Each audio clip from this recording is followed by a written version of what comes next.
86 से हमारे अवामी national party के नामजद उम्मीदवार हारिस खालिद साहब से दरख्वास्त है जो स्टेज पे तशरीफ लाए। PS88 के उम्मीदवार जनाब फैयाज खान से दरख्वास्त है जो स्टेज पे तशरीफ लाए।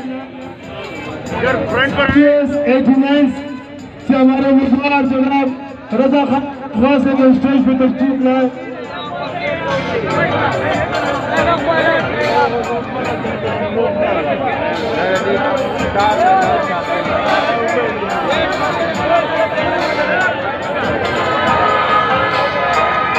पंडाल में मौजूद अवामी नेशनल पार्टी जिला मलिक के सदर वो स्टेज पे तशरीफ लाए।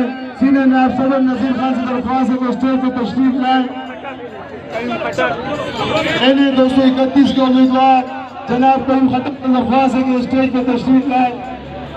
साथियों आप लोग बैठ जाए, ये रास्ता खाली करें। सुबह लेबर